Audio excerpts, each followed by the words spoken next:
গরমে দই খেতে তো আমাদের কম বেশি সবারই ভালো লাগে। তো সেদিন আমি বাসায় বানিয়েছিলাম মিষ্টি দই।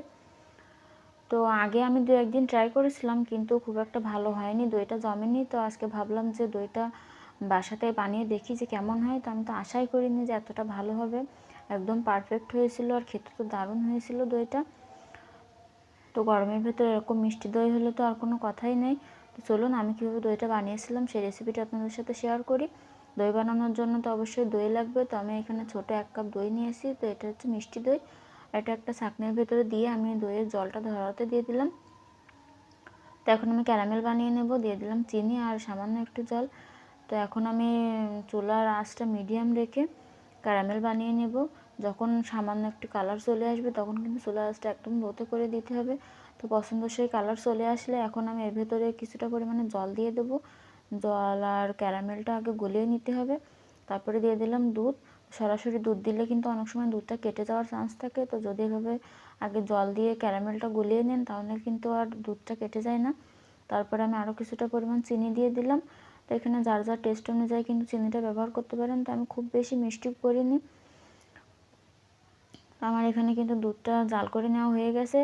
তো এখন আমি এখানে যে দইটা জল ঝরিয়ে রেখেছিলাম সেই দইটা আমি সুন্দর মতো ফেটিয়ে নেব। তো আমি এখানে 800 গ্রাম মতো দুধ ব্যবহার করেছিলাম। তো আমি সেটা জাল করে অর্ধেকটা করে নিয়েছি। দুধটা জাল করার পরে কিন্তু কিছুটা ঠান্ডা হয়ে গেছে। তো আমি এখানে একটা আঙুল দিয়ে দেখে নিচ্ছি। 10 সেকেন্ড মতো যদি আঙুলটা দুধের ভেতরে রেখে দিতে পারেন, খুব বেশি গরম না লাগে, তাহলে কিন্তু বুঝতে হবে যে দুধটা ঠিকমতো ঠান্ডা হয়েছে। তো তারপর আমি এখানে ফেটিয়ে নেওয়া দইটা দিয়ে দিলাম। আর দইয়ের ভিতরে কিন্তু কোনো দলা থাকলে হবে না, খুব ভালোভাবে দুধের সাথে মিশিয়ে নিতে হবে। তো আমার এই দুধটা কিন্তু আগে থেকেই জাল করা ছিল, তারপরে আমি ক্যারামেলের ভেতরে দিয়েছিলাম। তো সুন্দর মতো সব কিছু মিশিয়ে নেব আমি। খেয়াল রাখতে হবে যেন দইয়ের ভেতরে কোনো প্রকার দলা না থাকে।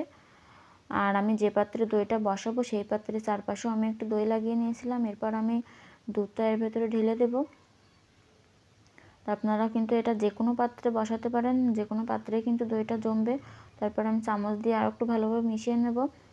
এখন চুলায় একটা কড়াই বসিয়ে অল্প পরিমাণে জল দিয়ে দিলাম। জলটা যখন একটু গরম হয়ে আসবে তখন একটা স্ট্যান্ড বসিয়ে দুধের পাত্রটা আমি দিয়ে দিলাম। দিয়ে আমি 10 মিনিট ভাপিয়ে নেব। তো এভাবে ভাপিয়ে যদি দইটা তৈরি করেন তাহলে কিন্তু দুধটা একেবারেই নষ্ট হয় না।